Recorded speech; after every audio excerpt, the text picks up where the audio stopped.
Hello everyone. Hello, good evening everyone. I hope everyone is doing fine. Welcome welcome welcome. अभी 1 minute screen नहीं दिखेगी, 1 minute का time देंगे। Actually login नहीं है यहाँ पर नोट्स के लिए। सो फर्स्ट फेब से फिर से मैम क्लास लेंगी क्या? कौन सी मैम बेटा? मैं ही लूंगा क्लास, टॉट मैं ही लूंगा।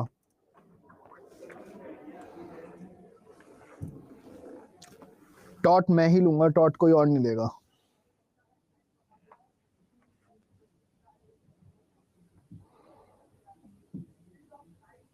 हाँ 1 मिनट बस टाइम दीजिएगा मुझे। शो कर रहा है बेटा? होगा नहीं ऐसा, है ना? शो कर रहा है वो, होगा नहीं, मैं ही लूंगा। नहीं नहीं नहीं, मैं ही लूंगा क्लास। वो बाय मिस्टेक चेंज हो जाएगा, वो कोई दिक्कत नहीं है। ठीक है प्रवीण, अभी विजिबल नहीं हूं मैं। 1 मिनट का टाइम दीजिएगा, बोर्ड सेट कर रहे हैं जस्ट, है ना?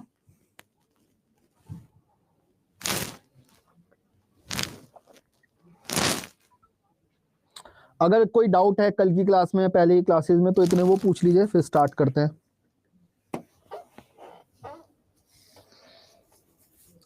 कोई पहले का डाउट अगर है तो वो आप पूछ सकते हैं। बेटा कल क्लास होगी, डाउट क्लास नहीं होगी। हाँ बेटा मैं ही पढ़ाऊंगा टॉट, उसमें कोई डाउट नहीं है। कल क्लास होगी, डाउट क्लास नहीं होगी।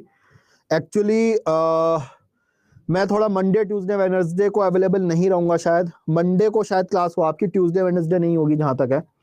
एक बार देखेंगे, कोशिश करेंगे यहाँ पर, या तो आधे आधे 1-1 घंटे की क्लास तो ले लूँ, है ना? तो एक फैमिली फंक्शन है, I will be there. So I try कि यहाँ पर क्लासेस 5 को तो नहीं हो पाएगी बिल्कुल भी, लेकिन 3 को तो हो ही जाए और 4 को भी हो जाए, थोड़ा सा मैं कोशिश करूंगा। ठीक है, तो इसलिए कल भी क्लास होगी और आगे अगले वाले जो सैटरडे को उसको भी क्लास होगी, ताकि कोर्स आपका हैम्पर ना हो। डाउट क्लास एज इन यहाँ पर जो डाउट होंगे वो मैं ले लूंगा कल, उसमें कोई दिक्कत नहीं होगी कि कल डाउट नहीं लिए जाएंगे। डाउट यहाँ पर ले लूंगा मैं कल भी। ठीक है, तो पहले क्लास ले लूंगा, फिर डाउट पूछ लूंगा, या पहले डाउट पूछ लूंगा फिर क्लास ले लूंगा। तो कल आना है प्रॉपर। अभी वैसे ज्यादा पढ़ाया कहाँ है जो ज्यादा डाउट होंगे, इससे अगली वाली क्लास में हो सकता है डाउट आए, है ना? चलिए, ऑलमोस्ट सब बच्चे यहाँ पर आ चुके हैं, स्टार्ट करते हैं फिर क्लास। ठीक है, अभी तक हमने पढ़ा टॉट की डेफिनेशन क्या है, और टॉट का वर्ड, टॉट वर्ड कहां से आया? टॉट वर्ड आया टॉटरम से। और टॉट की डेफिनेशन यहाँ पर हमें 3 जगह देखने को मिलती है, जिसमें जो पहली डेफिनेशन सबसे ज्यादा इंपॉर्टेंट है वो है इंडियन लिमिटेशन एक्ट के सेक्शन 2M में, जहां पर स्पेसिफिकली प्रीलिम्स से बेस क्वेश्चन आता है टॉट, जहां पर भी प्रीलिम्स में आता है कि कहां दे रखी है। फिर अगली डेफिनेशन हमने देखी सेलमेंट की, और उससे अगली डेफिनेशन देखी हमने विनफील्ड की। फिर हमने इसेंशियल्स ऑफ टॉट देखे, और इसेंशियल्स ऑफ टॉट में हमने ये देखा कि यार ज्यादा फर्क नहीं है। यहाँ पर इसेंशियल्स ऑफ क्राइम जो है और टॉट जो है सिमिलर है, लेकिन क्राइम में हमें देखने को मिलता है कि यहाँ पर टॉट जो है क्राइम में मेंसरिया एक बहुत इंपॉर्टेंट रोल प्ले करती है, लेकिन टॉट के अंदर यहाँ पर स्पेसिफिकली मेंसरिया मेंशन नहीं है कि मेंसरिया होनी चाहिए।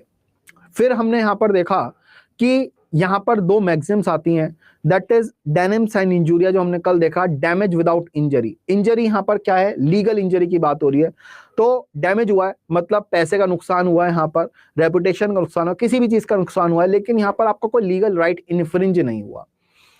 फिर उसे हम कहते हैं damage sine injuria, damnum sine injuria, damage without injury. अगला कॉन्सेप्ट जो है वो है हमारा इंजूरिया साइन डेनिम, मतलब there is a legal injury but there is no damage, there is no damage. अगर हम बोले मॉनिटरी लेवल पर, फिजिकल लेवल पर, मेंटल लेवल पर, रेपुटेशन लेवल पर, किसी भी तरीके का कोई डैमेज नहीं है,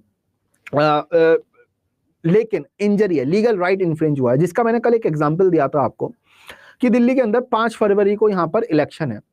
अब 5 फरवरी के इलेक्शन में क्या होता है, यहाँ पर आपको मुझे वोट देना है, मैं खड़ा हूं, लेकिन आप वहां पर जाते हैं इलेक्शन बूथ पर और आपको मना कर दिया जाता है कि नहीं आप वोट नहीं दे सकते। आप घर आ जाते हैं जब आपको मना कर दिया गया, और एक्चुअल में आपका अधिकार था वोट देने का, आपका लीगल राइट बनता था कि आप वोट दे सके मुझे, क्योंकि आपको मुझे वोट देना था। उसके बावजूद भी आपको यहां पर अधिकार नहीं दिया जाता, आपसे मना कर दिया जाता है कि नहीं आपका वोट वैलिड नहीं है। बाद में पता चलता है वोट वैलिड है। आप यहां पर कोर्ट में जाते हैं, और जब आप कोर्ट में जाते हैं उसी के 2 दिन बाद रिजल्ट आ जाता है कि यहाँ पर मैं जीत गया, 1 लाख वोट से जीत गया। आपने कोर्ट में पिटीशन में चीज लिखी थी कि यहाँ पर मुझे वोट जो था वो निशंक सर को देना था। उसके बाद यहाँ पर रिजल्ट आता है जिसमें मैं 1 लाख वोटों से जीत जाता हूँ। जो यहाँ पर डिफेंस है, जो यहाँ पर इलेक्शन कमीशन की तरफ से रिप्रेजेंटेटिव आए हैं, एडवोकेट आए हैं, वो कह रहे हैं कि डैमेज तो कोई हुआ ही नहीं है ना, यहाँ पर कोई नुकसान नहीं हुआ, इन्हें निशंक सर को वोट देना था, इन्होंने अपनी प्लीडिंग्स में चीज मेंशन कर रखी है, निशंक सर जीत गए, तो there is no damage in it. तो यहाँ पर टॉट का कोई केस बनता नहीं है, यहाँ पर पैसे वैसे का कोई मतलब नहीं है, कोई कंपनसेशन का मतलब नहीं है। तो सवाल आता है कि क्या वो जो उन्होंने यहाँ पर तर्क दिया है, जो उन्होंने दलील दी है, वो कोर्ट एडमिट करेगी या नहीं करेगी, उसे लॉ एडमिट करता है या नहीं करता कि डैमेज नहीं हुआ, भले ही उनका लीगल राइट इन्फ्रिंज हुआ है। तो यहीं पर जजमेंट आता है हमारा, जो सबसे इंपॉर्टेंट जजमेंट है, एशबे वर्सेस वाइट, जहां पर यह प्रिंसिपल स्टैब्लिश करा जाता है, इंजूरिया साइन डेनम। जो प्रिंसिपल हम पढ़ने वाले हैं, इंजूरिया साइन डेनम, कि यहां पर इंजरी हुई है लेकिन डैमेज नहीं हुआ, यहां पर इंजरी हुई है लेकिन डैमेज नहीं हुआ, उस कंडीशन में भी यहां पर कंपनसेशन देना पड़ेगा, उस कंडीशन में भी यहां पर कंपनसेशन देना पड़ेगा। क्यों? क्योंकि टॉट जो है वो लॉ क्या है, वो लॉ बचा रहा है हमारे लीगल राइट को, वो हमें रेमेडी प्रोवाइड कर रहा है कि अगर कोई लीगल राइट वायलेट हुआ है, भले कोई डैमेज नहीं हुआ, फिर भी आप यहां पर जा सकते हैं अपने लीगल राइट को एनफोर्स कराने। आपके पास अधिकार है कि आपका कोई लीगल राइट है, वो आपको एक अधिकार दिया गया है, अगर वो इन्फ्रिंज होता है तो यहां पर आप कोर्ट में उसकी रेमेडी के लिए जा सकते हैं, उसके लिए कंपनसेशन के लिए जा सकते हैं। तो कंप्लीट अपोजिट है डेनम्स एंड इंजूरिया का। अगर हम देखें यहां पर इंजूरिया सैम डेनम, और यहां पर 2 लैंडमार्क जजमेंट आते हैं, एक है हमारा एशबे वर्सेस वाइट और अगला है हमारा Bhim Singh versus state of Jammu Kashmir. दोनों प्रॉब्लम्स में बेइंतहा पूछे जाते हैं। एशबे वर्सेस वाइट का फैक्ट ये था कि एक क्वालिफाइड वोटर था, लेकिन उसे डिफेंडेंट जो है उसे वापस कर देता है कि आपका वोट जो है वैलिड नहीं है। 1703 का केस, आप ये देखिए कितना पहले का केस है, लेकिन आज भी रेलिवेंट है, क्योंकि इसी के अंदर यहां पर हेल्ड करा गया था, इसी के अंदर इंजूरियस एंड डेनम का प्रिंसिपल जो है ले डाउन करा जाता है, यहां पर हेल्ड करा जाता है। Even though no actual damage occurred, चाहे कोई एक्चुअल डैमेज हुआ ही नहीं है, क्योंकि जिस कैंडिडेट को वोट करना था वो जीत गया, फिर भी यहां पर प्लेंटिफ का राइट जो है वो वायलेट हुआ है, और यहां पर उसका अधिकार बनता है कंपनसेशन के लिए, डैमेजेस के लिए उसका यहां पर अधिकार बनता है। यहां पर Bhim Singh versus state of Jammu Kashmir, Bhim Singh जो थे यहाँ पर क्या है, एक एमएलए थे जम्मू कश्मीर के, लेजिस्लेटर थे, और इन्हें रॉन्गफुल डिटेन कर दिया जाता है असेंबली सेशन से पहले। जैसे यहाँ पर असेंबली सेशन होने वाला होता है, उन्हें रोक दिया जाता है कि आप नहीं जा सकते, आपके खिलाफ ये है वो है।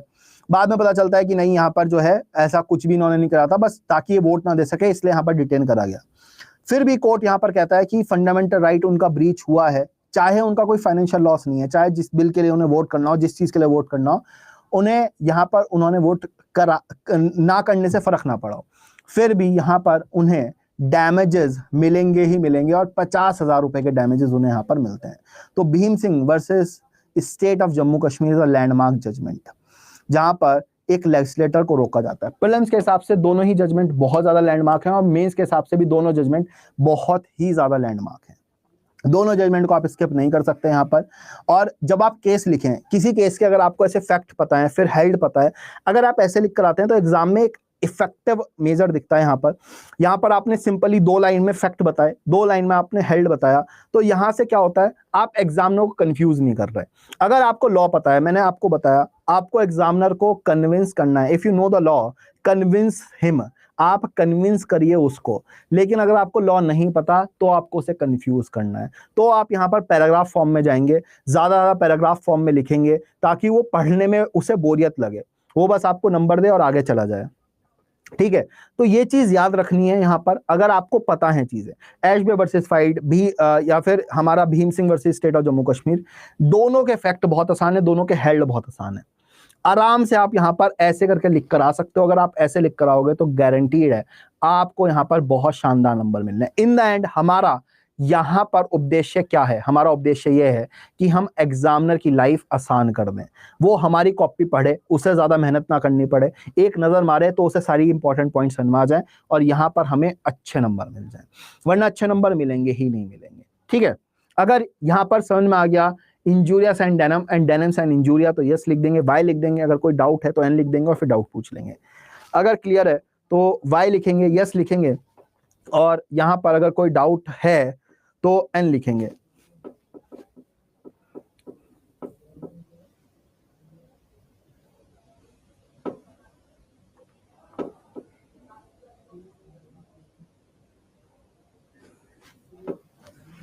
बहुत कम बच्चों के यस आए, वाई आए, ऐसा मत करो, यहाँ पर रिप्लाई करना आवश्यक है, बहुत ज़्यादा ज़रूरी है।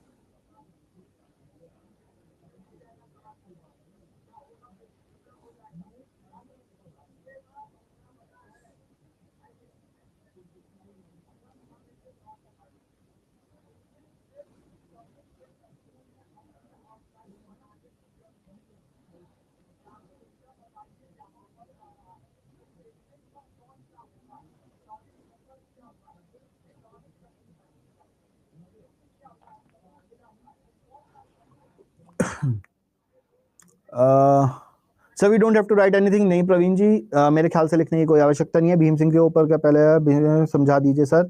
ठीक है रजनी जी, बता देता हूँ, मैं दोनों बता देता हूँ। ठीक है, इसके ऊपर का केस का नाम था बेटा एशबे वर्सेस वाइट, लैंडमार्क जजमेंट है यहाँ पर, और इसके भी फैक्ट यही थे यहाँ पर कि डिफेंडेंट जो है वो रोक देता है प्लेंटिफ को वोट करने से, और वही चीज जो है कोर्ट में जाती है यहाँ पर मामला, और कोर्ट कहता है कि यहाँ पर चाहे कोई नुकसान नहीं हुआ, जैसे जो मैंने फैक्ट बताया कि दिल्ली में आप मुझे वोट देने गए और आपको वोट देने से मना कर दिया गया, इवन तो मैं जीत गया, लेकिन फिर भी यहाँ पर आपके पास अधिकार रहेगा कि आप कंपनसेशन ले सकें, डैमेजेस ले सकें। क्यों ले सकें? क्योंकि यहाँ पर आपका लीगल राइट जो है यहाँ पर ब्रीच हुआ है। 100% हिमांशु जी, स्लो ही पढ़ाता हूं मैं, स्लो ही पढ़ाऊंगा, है ना। ये तो बस मैंने कल भी एक इसका ओरिएंटेशन दिया था, इसलिए मैंने आज वहां पर वो दिया। सिंपल है कि दिल्ली में वोटिंग होने वाली है। आप ये केस के फैक्ट समझो ही मत ना, आप जितना लॉ के अंदर लॉ की तरह पढ़ोगे उतना कंफ्यूज हो जाओगे, जितना आप लॉ को अपने लिए पढ़ोगे, अपनी लाइफ में ऐड करके पढ़ोगे, उतना आपके लिए आसान हो जाएगा। तो सिंपल सी बात है, आप मुझे वोट देने गए, दिल्ली में आप रहते हो, 5 तारीख को इलेक्शन है, जहां आप रहते हो वहां पर इलेक्शन था, और यहां पर आपको वोट देने से मना कर दिया जाता है। जो व्यक्ति है वो जीत भी जाता है, लेकिन फिर भी आप क्या कंपनसेशन ले सकते हो या नहीं ले सकते? ले सकते हो, क्योंकि इंजूरिया सैंडेनम ये कह रहा है कि अगर लीगल इंजरी आपको या लीगल राइट आपको वायलेट हुआ है, भले ही आपको कोई डैमेज नहीं हुआ, फिर भी आप यहां पर अपना राइट एनफोर्स कर सकते हो, डैमेजेस ले सकते हो, अपना कंपनसेशन यहां पर ले सकते हो। एशबे वर्सेस वाइट सिंपल फैक्ट है, वही फैक्ट है जो मैंने बताया, दिल्ली वाला एग्जांपल कि आपको वोट देने गए, आपको वोट देने से मना कर दिया जाता है। ठीक है, फिर यहाँ पर है मुगल स्टीमशिप कंपनी, एक बार सर दोबारा बता दीजिए। तो एक बार वो बता देता हूं मैं, यहाँ पर क्या है, मुगल स्टीमशिप कंपनी में क्या हेल्ड करा गया था। ये रहा,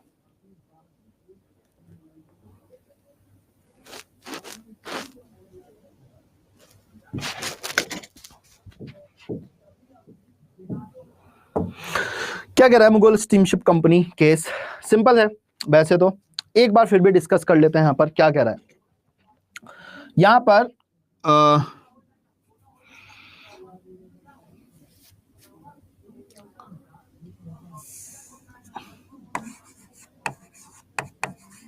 मिंत्रा है, आजियो है,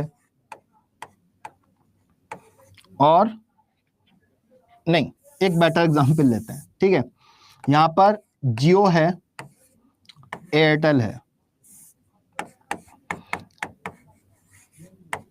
ठीक है, और एक और कंपनी थी या है अभी भी वैसे तो, VI, वोडाफोन और आइडिया। क्या हुआ, यहां पर एक और कंपनी इंडिया में एंटर करती है, कंपनी एक्स, या फिर कह लो BSNL। सरकार कहती है कि हम जो है सरकारी कंपनी को भी सपोर्ट करेंगे, यहाँ पर फंडिंग देते हैं, सब चीजें करेंगे और इसे सपोर्ट करते हैं। तो एक नई कंपनी BSNL का भाई यहां पर बनाया जाता है ISNL, है ना। भारत की जगह इंडिया के नाम से एक ISNL सरकारी कंपनी बनाई जाती है। अब ये कंपनी आपस में सब इनके जो यहाँ पर CEO हैं, MD हैं, वो एक साथ बैठते हैं एक शाम को और ये डिसाइड करते हैं कि जब तक ISNL को हम बिजनेस से बाहर ना कर दें, हम अपने प्राइसेस इतने कम कर देंगे, इतने डाउन कर देंगे कि यहाँ पर कोई NSL का सिम ले ही ना ले। जियो ने यहाँ पर जो 300 रुपए का पैक देता है वो कर दिया 100 रुपए, यहाँ पर VI ने भी 100 रुपए कर दिया, एयरटेल ने भी 100 रुपए कर दिया, क्योंकि हमें ISNL को एंटर नहीं करने देना मार्केट में, किसी तरीके से ISNL को हमें यहाँ पर फेल करवाना है। इस पर्सपेक्टिव से यहाँ पर इन्होंने प्राइस बहुत कम घटा दिया। अब इसी के चलते ISNL जो है वो चला जाता है यहाँ पर कोर्ट में कि यहाँ पर मेरे अगेंस्ट जो है ना ये प्लानिंग कर रहे हैं और मुझे यहाँ पर ये बिजनेस से बाहर लेकर जाना चाहते हैं, मेरा यहाँ पर नुकसान हो रहा है इस वजह से क्योंकि इन्होंने मेरे खिलाफ कॉन्स्पिरेसी कर रखी है, प्लॉट कर रखा है पूरा मुझे बिजनेस से बाहर निकालने के लिए। ये फैक्ट हैं यहाँ पर मुगल स्टीमशिप कंपनी के कि एक ग्रुप ऑफ स्टीमशिप कंपनी जो है वो कंबाइन कर लेती हैं जो प्लेंटिफ की कंपनी है उसे बिजनेस से बाहर करने के लिए, टी कैरिंग ट्रेड के लिए। यहाँ पर पहले चाय जो थी ब्रिटिशर्स को बहुत पसंद थी, चाइना में उन्हें लत लगी, तो बहुत सारी कंपनियां भी थीं जो यहाँ पर चाइना से चाय लोड करती थी और ब्रिटेन में पहुंचाती थी। अब एक कंपनी जो है क्या करती थी, जैसे ही उसके पास कोई व्यक्ति आता था, मार्केट रेट वहां पर है कि 100 रुपए लगेंगे आपको 1 किलो चाय भेजने के, वो कहती थी कि मैं तो 90 में कर दूंगी। तो बाकी सब लोग परेशान हो गए, बाकी कंपनीज परेशान हो गई कि यार ये तो ऐसे कर हमें बिजनेस करने नहीं देगा, यहाँ पर मार्केट गिराया जा रहा है, पहले इसको खत्म करते हैं, हम 80 रुपए में सब लोग ले जाते हैं मिलजुला कर और यहाँ पर ये थोड़े दिन में अपनी कंपनी बंद कर ही देगा। तो वो जो प्लेंटिफ की कंपनी है मुगल स्टीमशिप कंपनी जो है वो कोर्ट में चली जाती है कि ये जो मैग्रो हैं और जो बाकी कंपनी है ये मेरे खिलाफ यहाँ पर एक साजिश रच रही हैं ताकि मैं फाइनेंशियली यहाँ पर आउट हो जाऊं और मुझे यहाँ पर ये बिजनेस बंद करवाना चाहते हैं। कोर्ट ने बोला डेनिन साइन इंजूरिया, आपको डैमेज हुआ है, यहाँ पर BSNL या ISNL को डैमेज हुआ है, दैट वी अग्री कि आपका यहाँ पर फाइनेंशियल लॉस हो रहा है, यहाँ पर बाकी कंपनी आपको नहीं आने दे रही, लेकिन यहाँ पर आपका कोई भी लीगल राइट वॉयलेट नहीं हो रहा, आपके पास कोई भी ऐसा लॉ नहीं है जहां पर आप और लोगों को आपस में पार्टनरशिप करने से रोक सको। उन्हें पार्टनरशिप करनी है बिजनेस में, वो कर सकते हैं, है ना। कबाब शॉप का मैंने एग्जांपल दिया था, बिल्कुल यहाँ पर रेनू जी ने बताया, ठीक है। तो आई होप अब समझ में आ गया होगा जिनका डाउट था यहाँ पर कि ये मुगल स्टीमशिप कंपनी के क्या फैक्ट थे। अगर बेटा आ गया तो यस लिख दो, अगर कोई डाउट है तो पूछ लो, है ना। अगर आ गया तो यस लिख लो ताकि अगले टॉपिक पे चले। आ गया, चलो।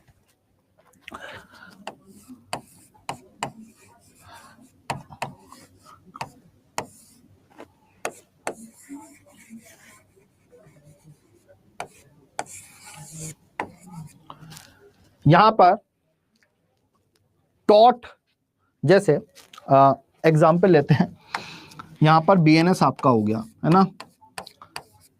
BNS में यहां पर ऑफेंसेस बाद में मेंशन कर रखे हैं, या IPC के अंदर भी ऑफेंसेस बाद में मेंशन थे, पहले यहां पर मेंशन थे डिफेंसेस, पहले यहां पर मेंशन थे डिफेंसेस, ऑफेंसेस मेंशन नहीं थे, डिफेंसेस मेंशन थे।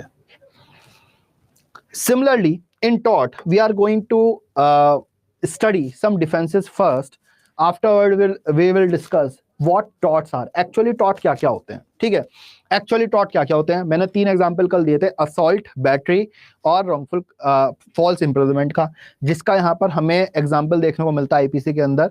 असॉल्ट इज असॉल्ट, यहाँ पर battery is use of criminal force या हर्ट, आप ले सकते हैं उसको, और यहाँ पर false imprisonment is wrongful confinement. तो उन्हीं को आप समझ लो, ये 3 टॉट हैं फिलहाल, उनके अगेंस्ट क्या क्या डिफेंसेस हो सकते हैं। अगर आपको यहाँ पर कोई डिफेंस टॉट में लेकर चला गया है केस आपके खिलाफ, तो आप क्या क्या डिफेंस ले सकते हो, ये डिफेंस क्या क्या होंगे। तो यहाँ पर IPC के अंदर भी आपने एक डिफेंस पढ़ा होगा, वो था कंसेंट, वो डिफेंस था हमारा कंसेंट। कौन सा सेक्शन है यहाँ पर, BNS के अंदर कंसेंट का, या IPC के अंदर जिन्होंने दोनों लॉ पढ़े हैं, दोनों लॉ पढ़ रखे थे, किसी को याद है?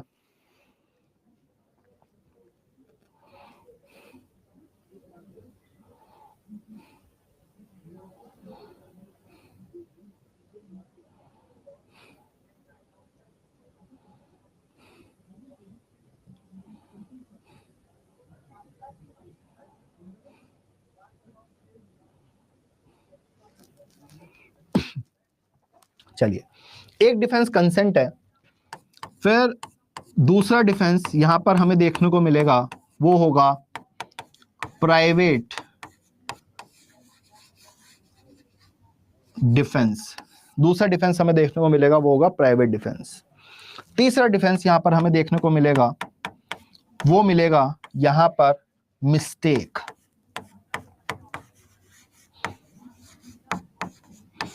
तो अगर मैं कॉन्सेप्ट की बात करूं तो कंसेंट का कॉन्सेप्ट जो है, प्राइवेट डिफेंस का कॉन्सेप्ट जो है, मिस्टेक का कॉन्सेप्ट जो है, नेसेसिटी का कॉन्सेप्ट जो है, आईपीसी, बीएनएस और टॉट में ज्यादा डिफरेंस देखने को मिलता है एज अ कॉन्सेप्ट।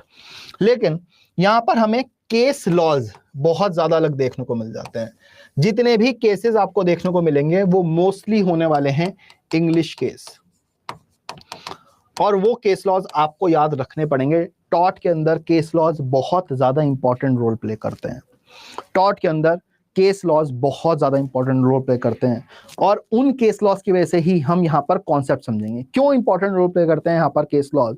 क्योंकि जैसे मैंने बताया, यहाँ पर टॉट जो है एक कॉमन लॉ है। कॉमन लॉ मतलब एक ऐसा लॉ नहीं है जो स्टैच्यूट हो। जैसे यहाँ पर हमें देखने को मिलता है बीएनएस, एक बेरेक्ट है हमारे पास, टॉट का बेरेक्ट नहीं है। तो यहाँ पर जो भी लॉ बनाया गया वो बनाया गया केस लॉज के थ्रू। तो इसलिए जो इंग्लिश केस लॉज हैं वो बहुत ज्यादा रेलिवेंट हो जाते हैं, वो बहुत ज्यादा इंपॉर्टेंट हो जाते हैं। और पहला डिफेंस जो हम पढ़ने वाले हैं वो है वॉलंटरी नॉन फिट इंजूरिया, या फिर जिसे हम बोल सकते हैं यहां पर कंसेंट। जैसे यहां पर एग्जाम्पल के तौर पर आप एक क्रिकेट मैच देखने जाते हैं, आप एक क्रिकेट मैच देखने जाते हैं, और क्रिकेट मैच में एक बॉल जो है वो रोहित शर्मा छक्का मारते हैं, और आपकी तरफ वो बॉल आती है, आपके सिर पे लग जाती है, आपका ध्यान कहीं और था, आपकी इंजरी हो जाती है। क्या आप यहाँ पर टॉट क्लेम कर सकते हैं कि मेरे साथ जो हुआ है यहाँ पर बैटरी हुआ है, असॉल्ट हुआ है, बैटरी हुआ है, मेरी इंजरी हुई है, यहाँ पर मुझे डैमेजेस चाहिए? क्या आप कर सकते हैं या नहीं कर सकते? कर तो सकते ही हो, लेकिन दूसरी पार्टी यहाँ पर क्या डिफेंस लेगी? जो मैनेजर है वो यहाँ पर क्या डिफेंस लेगा? चलो ठीक है, बच्चे कह रहे हैं नहीं, यहां पर हम क्लेम नहीं कर सकते, मतलब डिफेंस मिल जाएगा वाली बात है। आप यहां पर एक बॉक्सिंग मैच में जाते हैं, और बॉक्सिंग में it is a very common practice, जब आप बॉक्सर, मतलब आप बॉक्सर की तरह बढ़ के एक बॉक्सिंग मैच में आप बॉक्सिंग करने जाते हो, तो वहां पर कंसेंट है कि वहां पर आपको मुक्के मारे जाएंगे। मुक्के जब मारे जाएंगे आप वहां पर बेहोश हो सकते हो, आपके दांत टूट सकते हैं, आपके खून निकल सकता है, आपके चोट लगेगी लगेगी। तो यहां पर आप वॉलंटरी नॉन फिट इंजूरिया, अगर आपके यहां पर चोट लगती है तो यहां पर आपको कंसेंट, ये चीज अगर आपके यहां पर दांत टूट जाता है तो आपको कंसेंट का बेनिफिट मिलेगा नहीं मिलेगा? मतलब आप यहां पर डैमेजेस क्लेम कर पाओगे या नहीं कर पाओगे, या फिर एक आ जाएगा ये तो कंसेंट नहीं थी। उस कंडीशन में आपको यहां पर बेनिफिट मिलेगा या नहीं मिलेगा?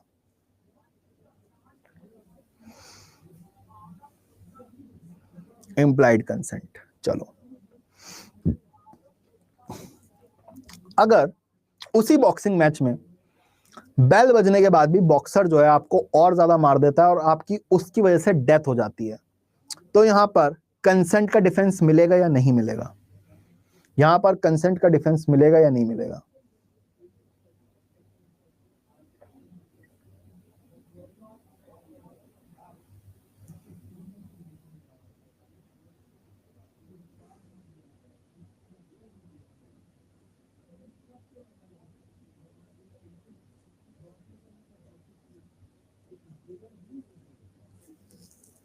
चलो, कुछ बच्चे लिख रहे हैं यस कि डिफेंस मिल जाएगा।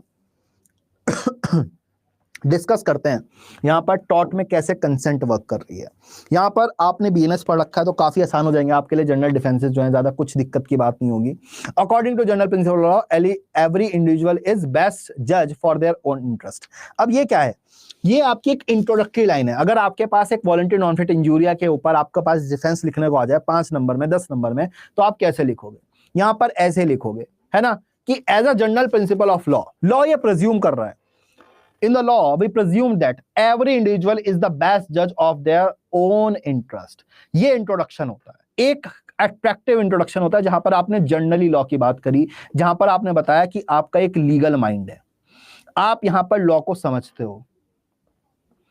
फिर आपने रीजनिंग देनी शुरू करी कि why voluntary non-fit injuria is a defense in tort। Therefore, if a person voluntarily agrees to suffer harm, they are not allowed to complain about it।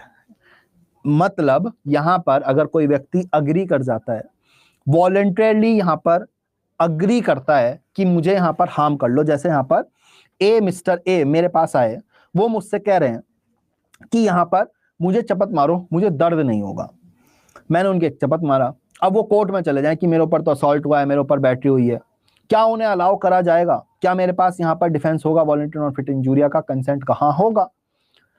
That consent to harm can be either express और implied. जब आप यहां पर एक cricket match देखने गए और वो कंसेंट आपकी इम्प्लाइड थी, अक्सर यहां पर मैचेस में होता है कि जब छक्का मारा जाता है, जो फेंसिंग होती है उससे बाहर बॉल जाती है क्राउड के अंदर, वहां पर चोट भी लग सकती है। जब आपने बॉक्सिंग ग्लव पहने, आपको यहां पर भेजा गया बॉक्सिंग रिंग में, आपको पता था कि दूसरा व्यक्ति मेरे यहां पर मुक्का मारेगा, मेरे चोट लग सकती है, तो इट कैन बी इंप्लाइड और इट कैन बी एक्सप्रेस। जैसे जब आप बॉक्सिंग मैच में जाते हो तो वहां पर आपसे साइन करवाया जाता है कि आप वॉलंटरली कर रहे हो, इसमें चोट लगने का रिस्क है। आप जब रिवर राफ्टिंग को जाते हो तो कई सारे राफ्टिंग वाले जो हैं यहाँ पर आपसे साइन करवा लेते हैं, एक्सप्रेस कंसेंट में बदल देते हैं, इंप्लाइड कंसेंट की जगह एक्सप्रेस कंसेंट। या फिर जब मेरे पास मिस्टर ए आए कि मेरे चपत मारो, मुझे दर्द नहीं होगा, तो उन्होंने क्या करा? एक्सप्रेस कंसेंट दी मुझे। यहां पर उन्होंने खुद बोला कि चपत मारो, मेरा दर्द नहीं होगा, इट इज एक्सप्रेस कंसेंट। तो इंप्लाइड और एक्सप्रेस दोनों तरह से कंसेंट हो सकती है। The legal maxim volenti non fit injuria means that voluntary suffered injury is not actionable. Landmark line, बहुत ज्यादा इंपॉर्टेंट लाइन। इंट्रोडक्शन अगर एग्जाम को आपको बेहतर करना है ठीक है, लेकिन अगर वॉलंटरी नॉन फिट इंजूरिया में आप उसका रियल मीनिंग नहीं लिख रहे तो यहां पर कुछ लिखने का कोई फायदा नहीं है। वॉलंटरी नॉन फिट इंजूरिया एक यहां पर क्या है, एक लैटिन मैगजीन है। इसमें इंग्लिश में क्या मतलब है? वॉलंटी मतलब voluntarily, non fit injuria it will not be a legal injury और it won't be a legal injury which is actionable by law, which is enforceable by law. एक legal injury है but non fit injuria मतलब ये injury के लिए fit नहीं है, injury की डेफिनेशन में नहीं आ रही। तो वही चीज यहां पर मेंशन करी जा रही है, voluntarily suffered injury is not actionable. Voluntarily suffered injury यहां पर एक्शनेबल नहीं होगी। कोई भी यहां पर वॉलंटरली सफर्ड इंजरी एक्शनेबल नहीं होगी। इसे हम दूसरी तरीके से लिख सकते हैं कंसेंट, इसे हम दूसरी तरीके से लिख सकते हैं कंसेंट, लेकिन यहां पर जो डिफेंस है वो है voluntarily non fit injuria. Voluntarily word जो है वो कंसेंट बता रहा है, ठीक है। तो डिफेंस कभी भी कंसेंट नहीं लिख कर आओगे, डिफेंस लिख कर आओगे टॉर्ट में voluntary non fit injuria. Hence, if a plaintiff agrees to endure some harm, they cannot seek legal recourse for it. Their consent act as valid defense against the claim they make. Consent to harm can be express or implied। फिर से यहाँ पर एक चीज हमने mention करी कि यहाँ पर जो है वो एक एक्सप्रेस और इम्प्लाइड कंसेंट हो सकती है।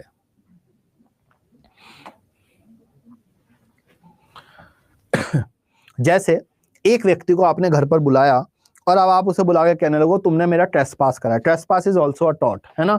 आईपीसी के अंदर तो आपने पढ़ा ही है, क्रिमिनल ट्रेसपास, हाउस ट्रेसपास। तो एग्जांपल दिया हमने, बेसिक एग्जांपल दिया कि आपने किसी को घर पे बुलाया, अब आप उसे सू नहीं कर सकते किस बेसिस पर कि यहां पर आपने ट्रेसपास करा। आप कर सकते हो लेकिन it will be a defence for that person कि यहां पर उसने ट्रेसपास नहीं किया क्योंकि यहां पर वॉलंटरी नॉन फिट इंजूरिया था। Similarly if a spectator at a motor race car is injured, coming onto the track, they cannot sue as they have implied consent to associated risk. जब भी यहाँ पर रेस में जाते हैं, यहाँ पर हम तो एक्सीडेंट होते ही होते हैं। जनरली अगर आप देखेंगे तो 30-40% केसेस में यहाँ पर मोटर कार रेस जो होते हैं उनके अंदर एक्सीडेंट होते हैं। बहुत हाई स्पीड पे गाड़ियां चल रही होती हैं, आपस में टकराती हैं, कई बार वो बहुत ज्यादा फैटल हो जाते हैं कि आपस में 3-4 गाड़ियां टकराई और गाड़ियां टकराकर कुछ पार्ट जो है उड़कर स्पेक्टेटर के ऊपर चला गया और स्पेक्टेटर को चोट लग गई, तो यहां पर ये इंप्लाइड कंसेंट मानी जाएगी। तो एक कंसेंट का एग्जांपल दिया हमने एक्सप्रेस कंसेंट का, और एक कंसेंट का एग्जांपल दिया हमने इंप्लाइड कंसेंट का। एक एग्जांपल दिया हमने एक्सप्रेस कंसेंट का और दूसरा एग्जांपल दिया हमने किसका, एक इंप्लाइड कंसेंट का। दोनों हमने यहां पर स्पेसिफिकली मेंशन कर दिए, एग्जामिनर खुश हो गया। यहां पर आपने पहले बोला था कि एक्सप्रेस हो सकती है, इंप्लाइड हो सकती है, दोनों का आपने एग्जांपल दे दिया। फिर यहां पर इसेंशियल्स ऑफ कंसेंट पर आएंगे, essential for non voluntary non fit injuria पर आएंगे। Consent to suffer the harm must be given voluntarily by the plaintiff. A के सिर पर बंदूक रखी और कहा गया कि मैं आपके चपत मारूंगा, क्या आप इससे राजी करते हो? अगर आप नहीं करोगे तो आपको गोली मार दी जाएगी। वो कहता है कि हाँ मार लो चपत। आपने उसके चपत मारा, वो कोर्ट में गया, आपने कहा इसने कंसेंट दी थी चपत मारने के लिए। क्या उसने वॉलंटरली दी है वो कंसेंट? नहीं। आपने यहाँ पर उसे ड्यूरेस के अंदर रखा, ड्यूरेस आपने पढ़ रखा होगा, I want to believe that. आपने उसे यहाँ पर जो कंसेंट ली है वो ड्यूरेस के अंदर रख कर ली है, उसे आपने दबाव बनाकर, तो कंसेंट शुड बी वॉलंटरली। जो उसने यहाँ पर कंसेंट दी है वो उसकी वॉलंटरली कंसेंट होनी चाहिए, वो वॉलंटरली होनी चाहिए, जान पूछ कर होनी चाहिए। अंडर ड्यूरेस यहाँ पर कंसेंट नहीं मानी जाएगी, स्व इच्छा वाली कंसेंट होनी चाहिए, इट शुड बी वॉलंटरली। साथ ही साथ जिस चीज की वो कंसेंट दे रहा है उसे उस चीज की नॉलेज होनी चाहिए कि ये रिस्क है। ही और she must have the knowledge of the risk, कि मैं जिस चीज की कंसेंट दे रहा हूं उसमें क्या रिस्क है। जैसे यहां पर मुझे क्रिकेट खेलने भेजा जा रहा है, तो मुझे नॉलेज ऑफ रिस्क है कि यहाँ पर वो जो बॉल है बहुत तेजी से आती है, वो बॉल जो है मेरे किसी पार्ट में लग सकती है, मैं इंजर हो सकता हूं। लेकिन यहाँ पर आप बॉल की जगह उसे किसी और फैटल चीज में बदल दें, चाकुओं में बदल दें, तो यहाँ पर मुझे नॉलेज ऑफ रिस्क क्या थी? यहाँ पर मुझे कहा गया क्रिकेट जैसा गेम होगा, पर क्रिकेट जैसे गेम की जगह मेरे हाथ में बैट पकड़ा के कहा गया कि सामने से चाकू आएंगे बॉल की जगह। जैसा ही गेम है, बस अपने आप को डिफेंड करना है। तो यहाँ पर मुझे नॉलेज ऑफ रिस्क क्या था कि मैं इंजरी हो सकती है, मुझे बॉल से इंजरी हो सकती है। मुझे ये तो नहीं पता था ना कि चाकुओं से हो सकती है मुझे इंजरी। चाकू कैन बी फैटल, बॉल जो है इतना जल्दी से फैटल नहीं होगी, बहुत रेयरली होता है, मतलब करोड़ में से एक बार होती है, करोड़ बॉल फेंकी जाती है तो एक बार ऐसा होता है कि कोई फैटल इंजरी हो जाए, किसी व्यक्ति की डेथ हो जाए क्रिकेट खेलते हुए, वरना मैक्स टू मैक्स इंजरी होती है। जैसे एक ऑस्ट्रेलिया की जो प्लेयर थे, बड़े यंग प्लेयर थे, उनकी डेथ हो गई थी। It was an exception. तो यहां पर नॉलेज ऑफ रिस्क भी होना जरूरी है, और दोनों पॉइंट के ऊपर हम डिस्कस करने वाले हैं यहां पर क्या क्या है। ठीक है, तो यहां पर नॉलेज ऑफ रिस्क जो है वो अपने आप में बहुत ज्यादा इंपॉर्टेंट टॉपिक बन जाएगा डिस्कशन का, कि नॉलेज ऑफ रिस्क का मतलब क्या है। यहां पर कब हम कह रहे हैं कि नॉलेज ऑफ रिस्क थी या नहीं थी? अगर यहां पर प्लेंटिफ को पता ही नहीं है, या फिर प्लेंटिफ को ठीक से समझ नहीं आ रहा कि क्या रिस्क होगा मेरे साथ।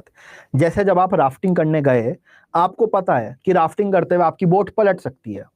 बोट पलटने के बाद ऐसा हो सकता है कि आप किसी पत्थर से टकरा जाएं, आप यहां पर नदी में बहते बहते चले जाएं, आप ना मिल पाए किसी को, यहां पर किसी पेड़ वगैरह में फंस जाएं, आप रात हो जाए आपको ना ढूंढ पाए। लेकिन अगर एक रीजनेबल आदमी ये रिस्क ना सोच पाए कि यहां पर जो मेरे साथ व्यक्ति जा रहा है वो अनट्रेन्ड है, उसे पता ही नहीं कि बोट मुझे कैसे चलानी है, वो तो एक रीजनेबल व्यक्ति नहीं सोचा ना। राफ्टिंग करते हुए आपको ये पता है कि बोट पलट सकती है मेरी, लेकिन आपका एक ट्रेनर जो है वो अनट्रेन्ड है, खुद ही बह गया पता चला राफ्टिंग करते हुए, तो आपको क्या ये रिस्क पता था? क्या एक रीजनेबल व्यक्ति को ये रिस्क पता था? नहीं पता था। तो उस कंडीशन में वॉलंटरी नॉन फिट इंजूरिया हमारा एप्लीकेबल नहीं होगा।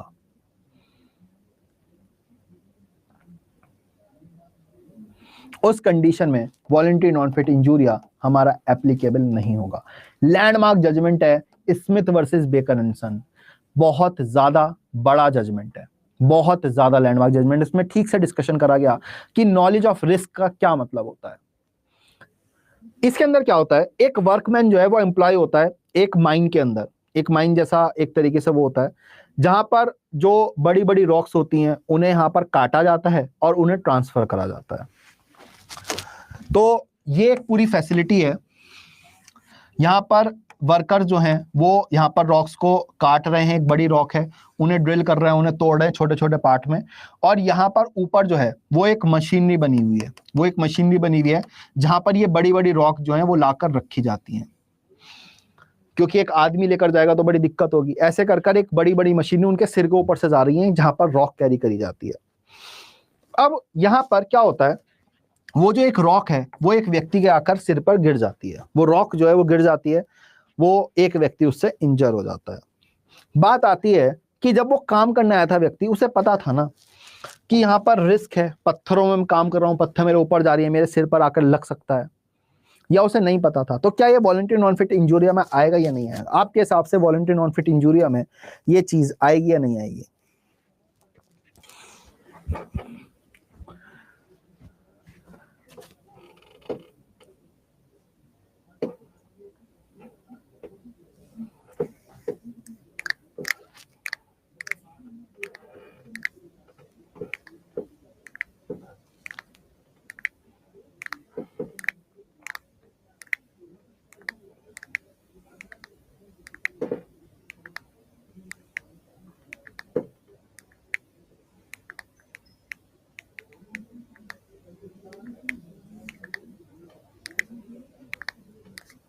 बेटा ये पीडीएफ में देता हूं यहाँ पर, और हैंड रिटन नोट्स भी मिलते हैं। हिमांशु है ना, तो Smith versus Baker and Sons है, Smith versus Baker and Sons, ये पीडीएफ में देता हूँ, हिंदी इंग्लिश दोनों में देता हूँ बेटा।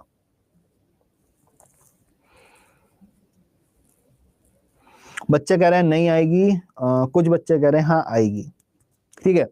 कुछ बच्चे यहाँ पर कह रहे हैं कि ये चीज जो है वॉलंटरी नॉन फिट इंजूरिया में आएगी, कुछ बच्चे कह रहे हैं वॉलंटरी नॉन फिट इंजूरिया में नहीं आएगी। देखो रीजनिंग देखते हैं जजमेंट की, यहाँ पर जो फैक्ट हैं वो तो हैं, लेकिन रीजनिंग देखते हैं। यहाँ पर आप जो हैं, आप जाते हैं एक फैक्ट्री में काम करने, आपके ऊपर से यहाँ पर जा रहे हैं पत्थर, ठीक है, आपके ऊपर से पत्थर जा रहे हैं, आपके दिमाग में आया तो एक पल को क्या मेरे सिर पर से पत्थर जा रहे हैं, किसी नीचे गिर गए तो, लेकिन यहाँ पर कई सालों से वो पत्थर जाते हुए आए हैं, है ना, कई सालों से वो पत्थर आते हुए आए हैं सिर पर, ऐसा किसी के गिरते नहीं है। और यहाँ पर on the part of management of that company उनकी एक ड्यूटी थी कि यहां से ऊपर से कोई पत्थर ना गिरे, मशीनरी जो है वो इतनी परफेक्ट होनी चाहिए, क्योंकि नीचे वर्कर काम कर रहे हैं। यहाँ पर मैनेजमेंट को भी तो पता था नीचे वर्कर काम कर रहे हैं, अगर वो पत्थर सीधे सिर पे गिरेगा तो उसकी डेथ हो सकती है, उसे चोट लग सकता है। तो यहां पर जो नॉलेज थी, नॉलेज का मतलब ये नहीं है कंसेंट हो गया, नॉलेज थी उसे कि मेरे सिर से पत्थर जा रहे हैं, लेकिन उसे यह भी पता था कि यहां पर मैनेजमेंट का एक दायित्व बनता है, यहां पर मैनेजमेंट का एक दायित्व बनता है कि यहां पर वो पत्थर नहीं गिरने चाहिए। तो वॉलंटरी नॉन फिट इंजूरी का मतलब ये नहीं है कि आप जस्ट पत्थर फैक्ट्री में एंटर करें तो आपको यहाँ कुछ भी हो सकता है, फैक्ट्री में गए तो कुछ भी हो सकता है, वो हर चीज वॉलंटरी नॉन फिट इंजूरी में आएगी, कहीं आप चले गए तो कहीं कुछ भी हो सकता है। इसका जवाब ये नहीं होगा कि वॉलंटरी नॉन फिट इंजूरिया।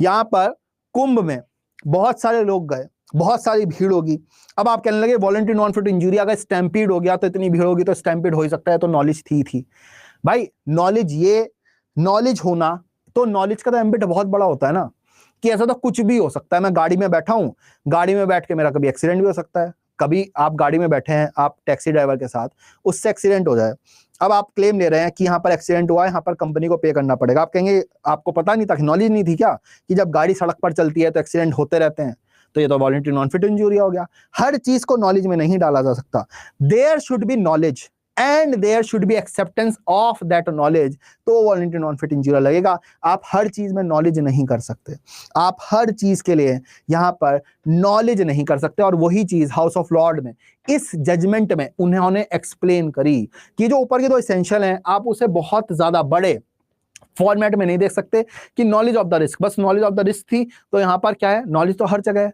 अगर आप सड़क पर चल रहे हैं तो भी नॉलेज है कि यहाँ पर कोई गाड़ी मुझे मार के जा सकती है, तो फिर तो कभी कोई चीज आएगी नहीं, हर चीज कंसेंट में चली जाएगी अगर नॉलेज ऑफ रिस्क पे चले जाए।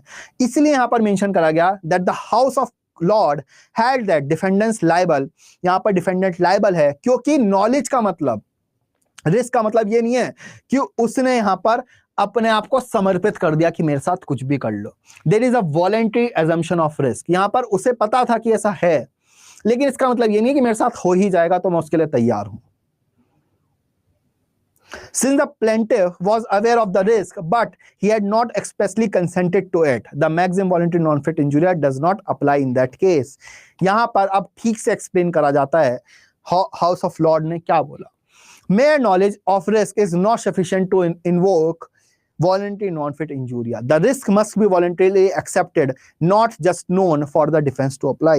यहां पर उसकी कंसेंट भी होनी चाहिए। अगर यहां पर फैक्ट्री जो है वो यहां पर लिखवा देती कि आप फैक्ट्री में अगर एंटर करेंगे तो यहां पर आपके चोट लग सकती है, फैक्ट्री में डेंजरस यहां पर काम होता है, पत्थर का विकार छत से गिर जाते हैं, फिर वो वहां पर काम कर रहा होता तो एक बार को ठीक है। लेकिन जस्ट बिकॉज यहां पर आप जो हैं, जैसे उबर है, अगर आपने उबर करी तो वहां पर क्या होता है, टोल टैक्सेस जो होते हैं आपके वो पहले से कैलकुलेटेड होते हैं, उसको आपको एक्स्ट्रा पे नहीं करना होता। जो रोड टैक्स होता है वो भी यहाँ पर आपका पेड होता है, उसे अलग से पे नहीं करना होता। लेकिन in the case of in drive वहां पर क्या होता है कि आपको रोड टैक्स जो है वो अलग से पे करना पड़ेगा, वो उसके अंदर इंक्लूडेड नहीं रहेगा। ठीक है, तो जब आप इन ड्राइव एक दूसरी ऐप बुक करते हो उबर के अलावा, तो वहां पर वो आपको वार्निंग देती है कि यहाँ पर आपको 100 रुपए जो है अलग से पे करने पड़ेंगे, इसके अंदर जो है वो रोड टैक्स इंक्लूडेड नहीं है। अगर आप उसमें यस कर देते हो तो वो वॉलंटरी नॉन फिट इंजूरिया हो गया। अगर आपको बताया ही नहीं गया तो वो वॉलंटरी नॉन फिट इंजूरिया में नहीं होगा। तो नॉलेज कि मुझे देना पड़ सकता है, दैट्स अ डिफरेंट थिंग। पता था, आपने उसको कंसेंट दी, तो वॉलंटरी नॉन फिट इंजूरिया में आएगा। इसका जो डिफेंस है उसका एक्सपेक्ट कम करा गया। Employers have a duty to ensure the safety of their workers, even the work is inherently risky. यहाँ पर आप हर चीज को ये नहीं कह सकते कि इस काम में तो रिस्क होता ही है। यहाँ पर फिर भी जो एम्प्लॉयर्स हैं उनकी ड्यूटी बनती है कि यहाँ पर सेफ रहें वर्कमैन जो है। The plaintiff was a workman employed by the defendant to operate a drill for the purpose of cutting a rock. The crane was used to transport a stone from one side to another. While plaintiff was engaged in his work, the stone fell from the crane and injured him. यहां पर क्या कोई भी गलती थी जो हमारा workman था? नहीं थी।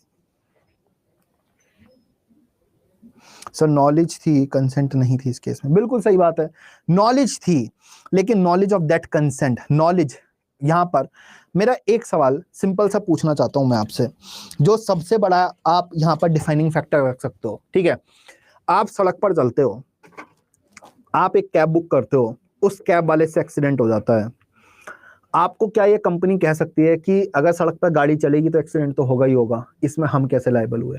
ये तो वॉलंटरी नॉन फिट इंजूरिया हो गया। जब आप गाड़ी में बैठे तो आपकी गलती है, बताओ यस और नो?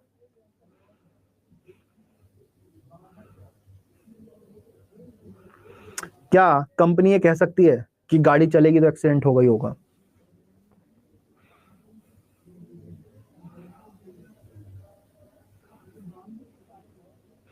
तो नॉलेज तो थी ना आपको इस बात की, गाड़ी चलेगी तो एक्सीडेंट होगा, तो वॉलंटरी नॉन फिट इंजूरिया हो गया। दैट्स वाई यहाँ पर जो एम्बिट है, जो इसेंशियल ऊपर हमने पढ़े, उस एम्बिट, उसका जो इसेंशियल है उसका एम्बिट कम करा जाता है कि नॉलेज ऑफ रिस्क इन्वॉल्व। यहाँ पर नॉलेज का मतलब ये नहीं कि हर चीज आप वॉलंटरी नॉन फिट इंजूरिया में डाल दोगे। लेकिन उसी केस में मैं ड्राइवर को कह देता हूँ कि वो नशे में धुत है, उससे बोला भी जा रहा है, इतना ज्यादा नशा कर रखा है उसने, आप फिर भी उसकी गाड़ी में बैठ जाते हो, फिर एक्सीडेंट हो जाता है, तो आप पे voluntary non fit injuria company लगा सकती नहीं लगा सकती? आपको पता था नशे में है, नशे में अगर चलाएगा तो रिस्क यहाँ पर एक्सीडेंट होगा ही होगा, ज्यादा चांसेस हो जाते हैं, बहुत ज्यादा, तो आपके ऊपर लगेगा या नहीं लगेगा voluntary non fit injuria?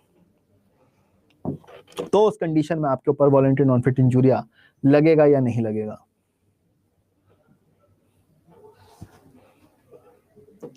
Y और एन। बहुत कम बच्चे रिप्लाई करते हैं, ऐसा मत करो। मुझे ये समझ में नहीं आया आज तक कि इशू क्या होता है रिप्लाई करने में, या तो मैं पूछना छोड़ दूं, समझ में आया नहीं आएगा। There is no harm in replying. चलो, बच्चे कहने लगेगा। और अगला केस भी हमारा वही है, Dan versus Hamilton. Dan versus Hamilton, अगला केस भी हमारा यही है। In this case the plaintiff, a lady knew that the driver of the car was drunk but still choose to drive। यहाँ पर उस महिला को पता था कि जो ड्राइवर है कार का वो यहाँ पर नशे में धुत है, फिर भी यहाँ पर जो है वो चूज करती है ड्राइव करने के लिए। उसके साथ यहाँ पर क्या हो गया भाई,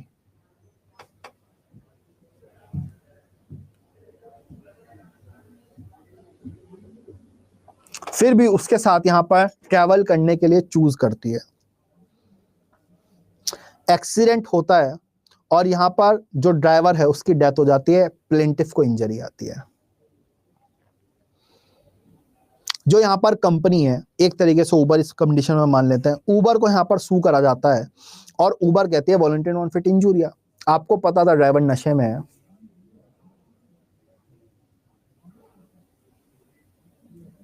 यहां पर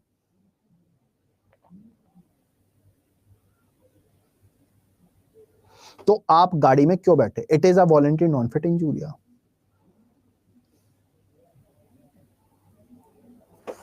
लेकिन यहां पर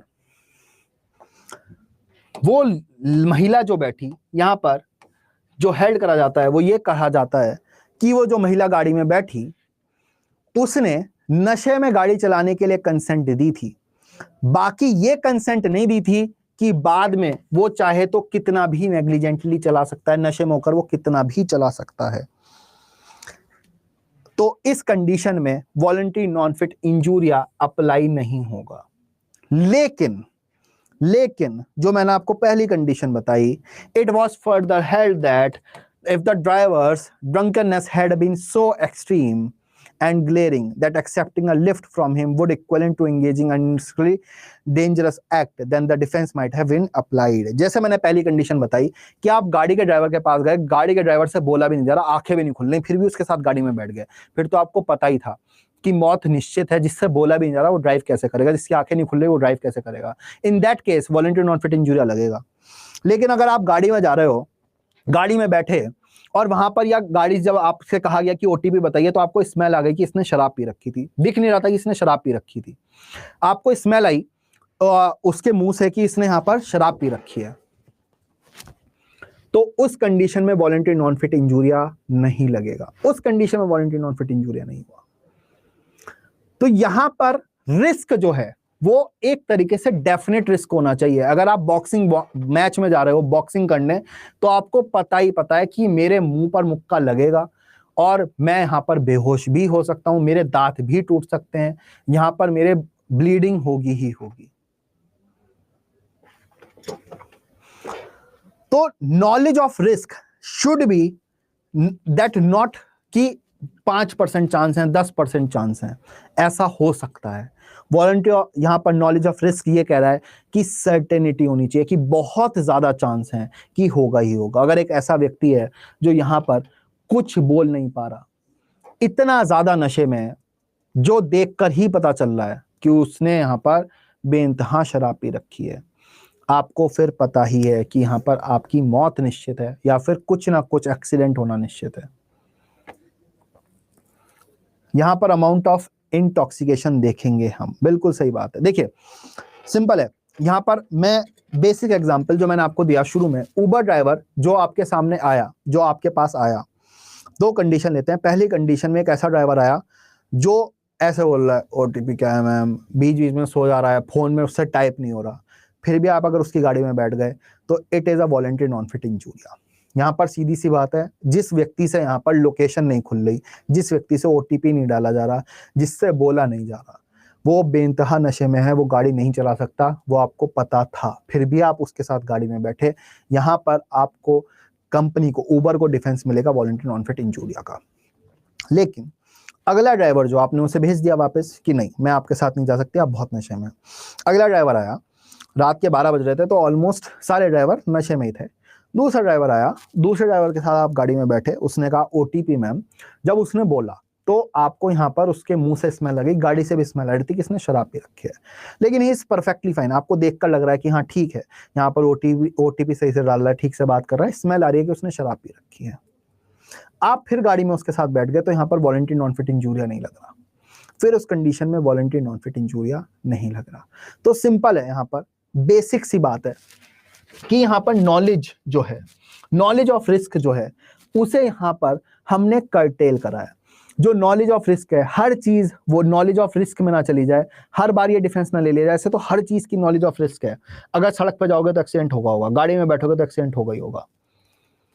अगर शराब पी के गाड़ी चलाओगे तो नॉलेज ऑफ रिस्क बढ़ जाती है, लेकिन अगर इतनी शराब पी रखी है कि होश ही नहीं है फिर गाड़ी चलाओगे तो फिर तो कंसेंट हो गया। तो इंटेंशन और नॉलेज में जो फर्क होता है ना, वैसे ही यहां पर डिग्री ऑफ नॉलेज जो है वो बहुत ज्यादा बढ़ा दी गई। Degree of knowledge should be at least as much as consent, कि इतनी ज्यादा नॉलेज होनी चाहिए कि इट इज ऑलमोस्ट सर्टेन। जैसे नेग्लिजेंस, नॉलेज और इंटेंशन में जब डिफरेंस बताया होगा पवन सर ने, तो बताया होगा intention is too much certainty, too much certainty.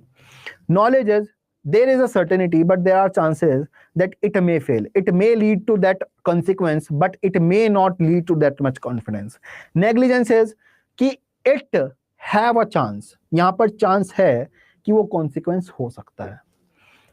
तो सिमिलरली इन दैट केस यहाँ पर इंटेंशन वर्ड यूज नहीं हुई, नॉलेज वर्ड यूज हुई कि ज्यादा प्रोबेबिलिटी है कि हो जाए, पर कुछ परसेंट चांस है कि ऐसा ना हो। तो नॉलेज ऑफ रिस्क में यही है कि ऐसा व्यक्ति जो बिल्कुल नशे में धुत है यहां पर, तो उस कंडीशन में यहां पर नॉलेज ही इंप्लाइड करी जाएगी। फिर तो आप उस नॉलेज की कंसेंट दे रहे हैं, फिर भी आप उस गाड़ी में बैठे हैं। तो नॉलेज ऑफ रिस्क जो है, Smith versus Baker and the case of Dan versus Hamilton, इसे और स्ट्रिक्ट बनाते हैं कि नॉलेज जो है it must be certain. Knowledge जो है वो बहुत ज्यादा यहां पर एक्सप्लिसिट होनी चाहिए। और डैन वर्सेस हैमिल्टन में जो यहां पर हेल्ड करा गया वो लैंडमार्क प्रिंसिपल था कि ड्राइवर नशे में था, ठीक है नॉलेज है, लेकिन वो इतने नशे में था कि देखकर ही पता चल रहा है कि इससे गाड़ी चलेगी नहीं, तो वॉलंटरी नॉन फिट इंजूरिया लग रहा है। जस्ट बिकॉज वो नशे में था, यहाँ पर वॉलंटरी नॉन फिट इंजूरिया का नहीं लगेगा। तो नॉलेज ऑफ रिस्क का एम्बेड जो है वो बढ़ाया गया।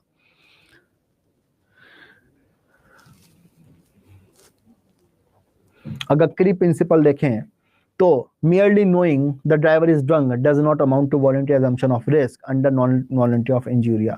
Defense may apply if the driver drunk is so extreme that accepting a lift would akin to engaging a highly dangerous act. यहाँ पर डिफेंस जब लग सकता है जब ड्रंक, शराब इतनी पी रखी है कि साफ साफ पता चल रहा है। अगर इतनी बात समझ में आ गई तो यस लिख दीजिए, अगर कोई डाउट है तो यहां पर पूछ लीजिए।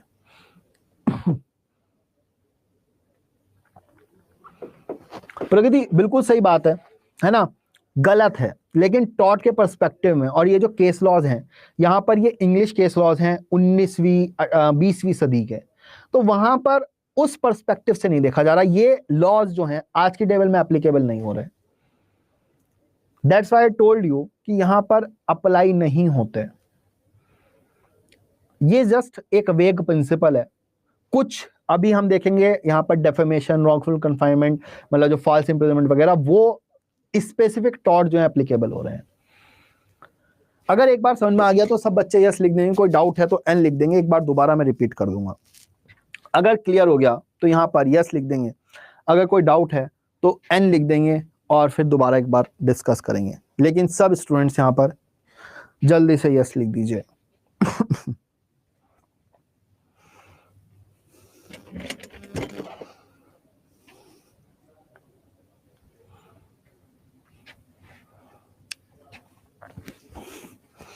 काफी सारे बच्चों का यस अभी रह रहा है, या तो वो टाइप कर रहे हैं। वैष्णवी जी जहां पर बाकी क्लासेस की मिलती है वहीं पर मैं अपलोड करवा देता हूं, है ना।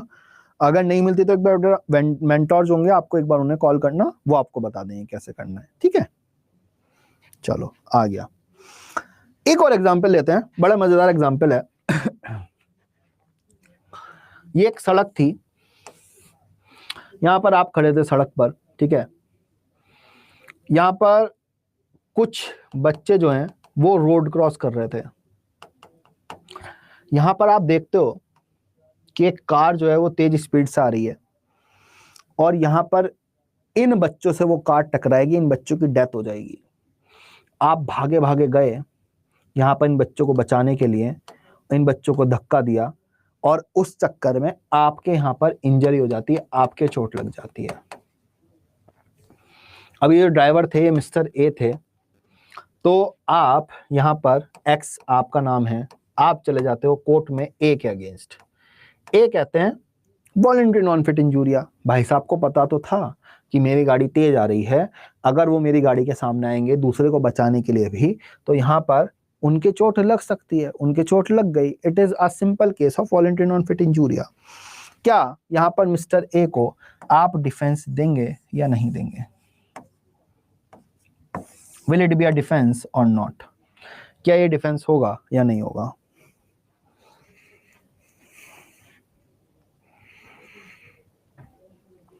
डिफेंस दोगे या नहीं दोगे?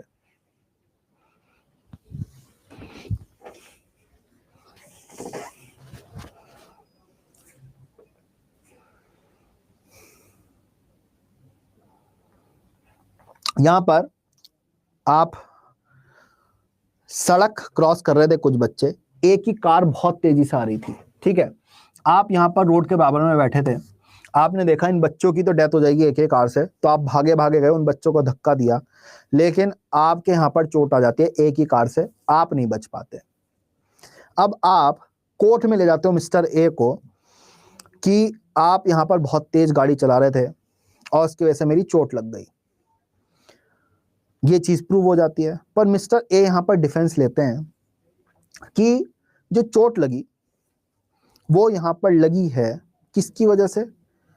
चोट जो लगी है वो मिस्टर एक्स आपकी वजह से, आपकी खुद की वजह से लगी है, क्योंकि वॉलंटरी नॉन फिट इंजरी। आपको पता था कि आप मेरी गाड़ी के सामने आओगे, भले ही उन बच्चों को बचाना है, लेकिन आपको पता था अगर आप मेरी गाड़ी के सामने आओगे तो चोट लगेगी लगेगी।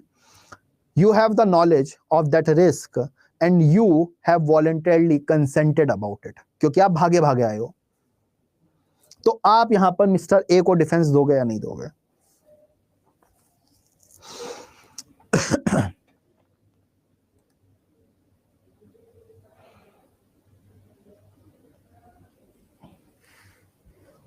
चलो, बहुत सारे बच्चे कह रहे हैं कि नहीं देंगे डिफेंस, बहुत सारे बच्चे कह रहे हैं डिफेंस नहीं देंगे। क्यों नहीं देंगे? सवाल ये है भाई, वॉलंटरी नॉन फिट इंजूरिया की सारी रिक्वायरमेंट पूरी तो हो रही है, उसे नॉलेज ऑफ रिस्क थी, क्यों आप कह रहे हो कि डिफेंस नहीं देंगे? What is the reason? What is the reason जहां पर आप कह रहे हो कि हम डिफेंस नहीं देंगे? क्या कारण है आपका?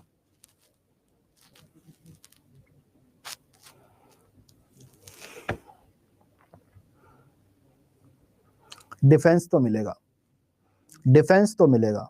वॉलंटरी नॉन फिट इंजूरिया का पूरा यहां पर एक जो है रिक्वायरमेंट वो कंप्लीट करी जा रही है, डिफेंस तो मिलेगा। अब लॉ ने जो कॉमन कोर्ट थे उन्होंने यही देखा यार, यहां पर मिस्टर एक्स जो हैं, एक तो बच्चों की जान बचाने जा रहे हैं, ऊपर से उन्हें यहां पर क्या करा जा रहा है, उन्हें यहां पर कोई कंपनसेशन भी नहीं मिल रहा, डैमेज भी नहीं मिल रहा, क्योंकि ए का वैलिड डिफेंस है वॉलंटरी नॉन फिट इंजूरिया का। आदमी खुद भागा भागा आया कार के सामने आकर, उसने चाहे दूसरे को बचाने के लिए आया, लेकिन खुद आया ना, वॉलंटरी नॉन फिट इंजूरिया, पता ही था कार के सामने आऊंगा तो एक्सीडेंट हो सकता है। तो मिस्टर ए तो यहां पर बच के चले गए। कॉमन कोर्ट ने कहा कि we are a court which enforced common sense. Common law हम यहाँ पर एनफोर्स करते हैं, यहाँ पर कॉमन सेंस अप्लाई करते हैं, और उसी के चलते यहाँ पर एक्सेप्शन का भी एक्सेप्शन आता है, जिसे हम कहते हैं exception as to rescue case. जब आप किसी को बचा रहे होते हो तो उस पर वॉलंटरी नॉन फिट इंजूरिया नहीं लगता।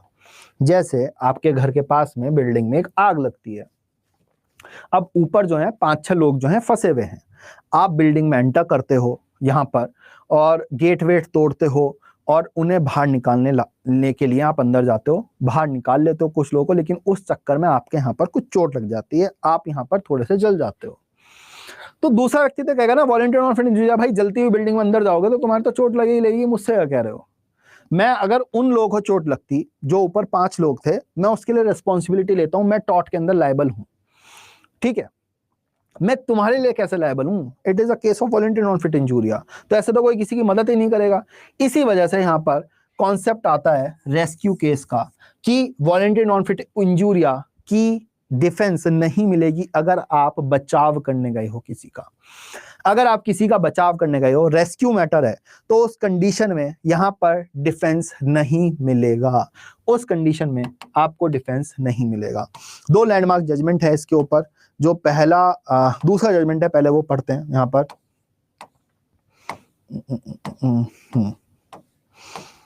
देखो जजमेंट ना सारे पढ़ने पड़ेंगे। क्या है फैक्ट ऑफ द केस? यहां पर जो डिफेंडेंट का सर्वेंट होता है वो 2 घोड़े छोड़ देता है ऐसी सड़क पर, ठीक है, अनअटेंडेड। अब वो 2 घोड़े जो हैं पागल हो जाते हैं, भागने लगते हैं सड़क की तरफ, मार्केट की तरफ। अब मार्केट की तरफ एकदम जो है, जो सेम केस है यही वाला, यहाँ पर 2 घोड़े खटखट खटखट खटखट खटखट भागे भागे आ रहे हैं। ये मार्केट है, बहुत सारे लोग खड़े हैं, ये है वो है वो है ये है।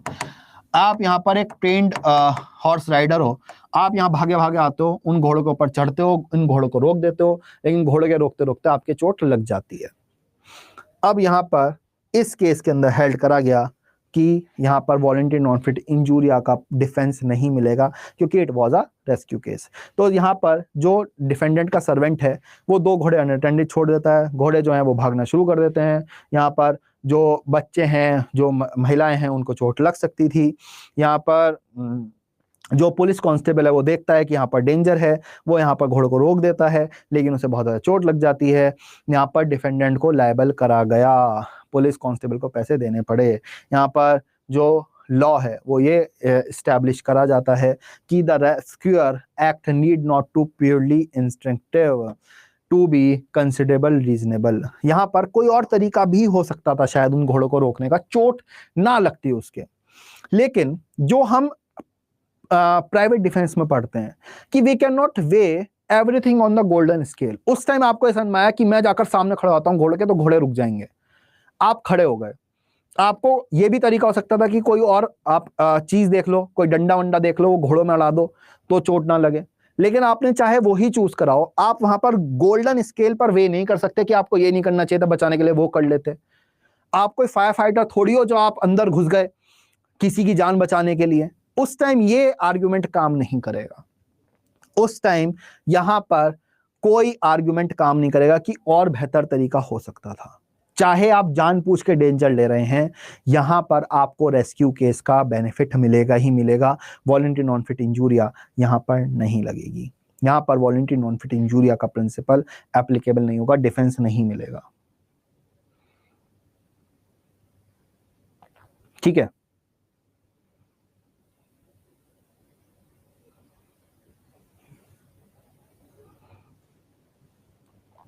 एक जो लैंडमार्क जजमेंट है इस केस के अंदर करा गया था, यहाँ पर कार्डोजो जस्टिस जो है, जस्टिस कार्डोजो, ये आपको जूरिस्प्रूडेंस में भी पढ़ने को मिलेंगे और बाकी लॉ में भी पढ़ने को मिले होंगे, शायद आपने सुना होगा। एक फेमस जज हैं काफ़ी है। इन्होंने जजमेंट दिया था वेंगर वर्सेस इंटरनेशनल रेलवे जो है, एग्जाम में पूछा आता है जजमेंट, प्रीलिम्स में बहुत बार आता है। In that case a passenger fell from the railway car due to negligence of railway company. Railway company बहुत ज़्यादा लोग भर देती है, इस वजह से एक पैसेंजर जो है गिर जाता है। जब ट्रेन रुकती है तो पैसेंजर को बचाने के लिए यहाँ पर उसका दोस्त जो है वो नीचे उतरता है और अंधेरे की वजह से वही व्यक्ति जो है ब्रिज से गिर जाता है। यहाँ पर रेलवे कंपनी को लायबल रखा गया, ठीक है। और ये लाइन जो है लैंडमार्क लाइन है, लैंडमार्क लाइन है ये वाली जो है, जो इन्होंने बोल्ड में भी कर रखी है, डेंजर इनवाइट्स रेस्क्यू। जब यहाँ पर खतरा आएगा तो दूसरा व्यक्ति बचाने के लिए भी आएगा। The cry of distress is summon to relief. यहाँ पर जब डिस्ट्रेस होता है, जब यहाँ पर एकदम से विपदा आती है तो यहाँ पर उसके लिए आवाज भी आती है, बचाओ बचाओ बचाओ बचाओ। जब बचाओ बचाओ सुनते हैं तो आदमी, बहुत सारे आदमी, एक जनरल ह्यूमन नेचर है, टेंडेंसी है कि वो बचाने के लिए जाता है, उसे भले कुछ भी पता हो कि मेरे साथ भी गलत हो सकता है। तो यही चीज इसमें हेल्ड करी गई कि चाहे यहाँ पर उसे दिख रहा हो कि कितना ही खतरा है, जब आप यहाँ पर अंदर घुसे एक जलती हुई बिल्डिंग में, तो आपको पता था कि मेरे लिए भी खतरा है, लेकिन ये डिफेंस नहीं है कि आपको पता था कि खतरा है।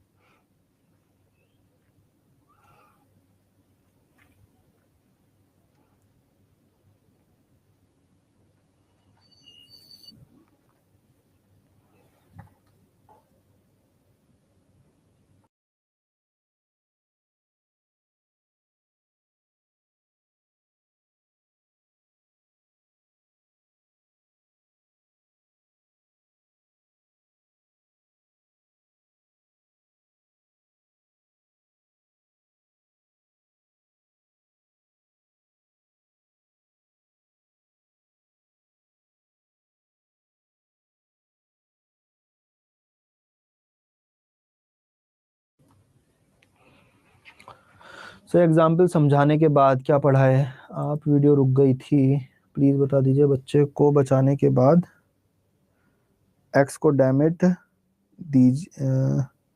दिए गए।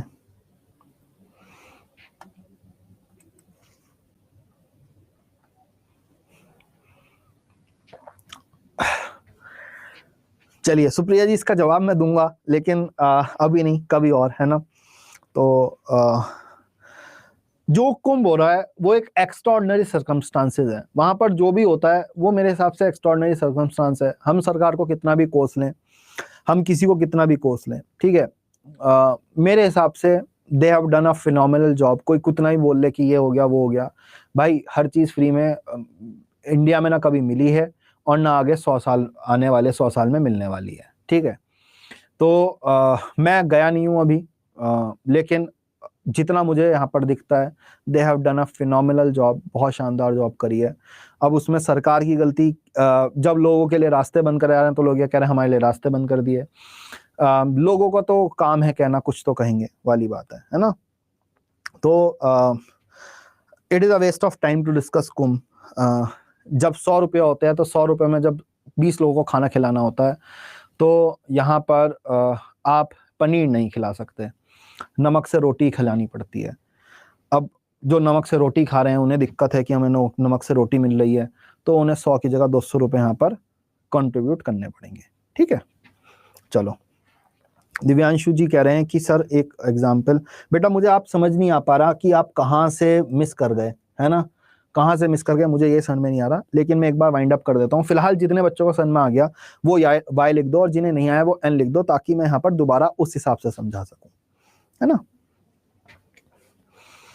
जिन्हें समझ में आ गया एक बार वो वाई लिख दो, और जिन्हें नहीं आया वो एक बार, वीडियो में इशू आ रहा है, एक बार रेनू जी बंद करके खोलिएगा। एक दो स्टूडेंट्स के में आया है, लेकिन बाकी तो यहाँ पर लाइव हैं। जिन्हें नहीं आया बेटा वो एन जरूर लिख देना, है ना, so that I would know कि कितनों को नहीं आया, मैं दोबारा समझा दूंगा इस हिसाब से।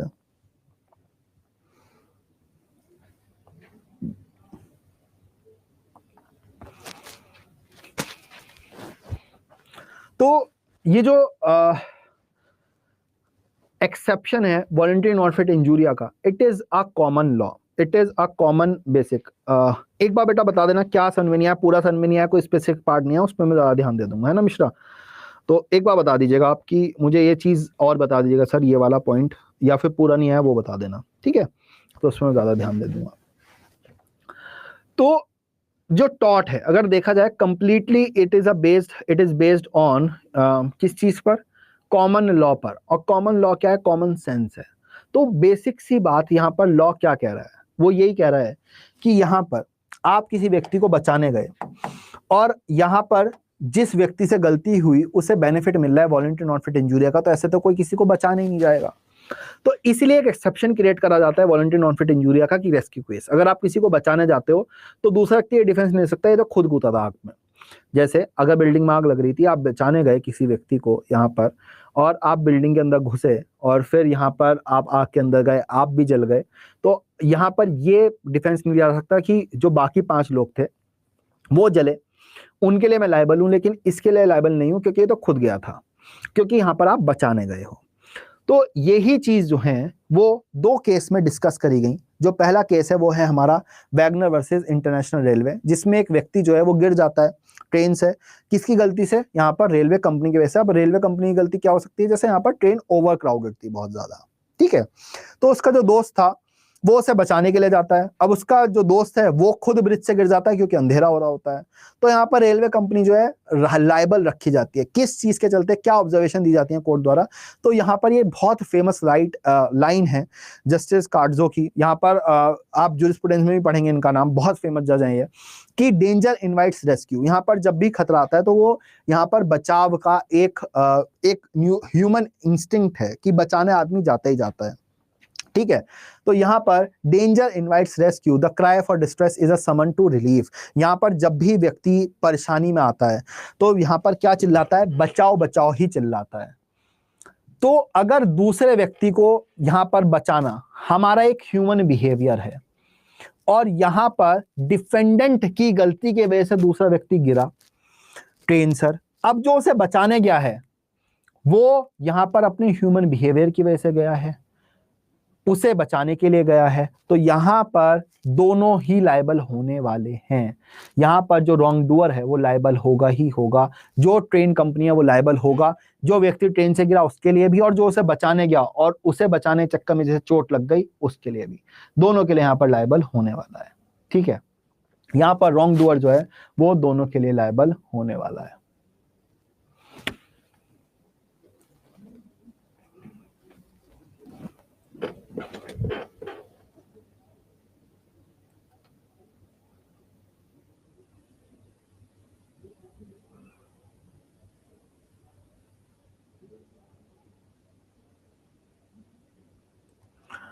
प्रीति जी आपने नो लिखा है तो समझ में नहीं आया इसलिए, या फिर इन जनरल? और विंध्या आप भी एक बार बताइए क्या समझ में नहीं आया, है ना।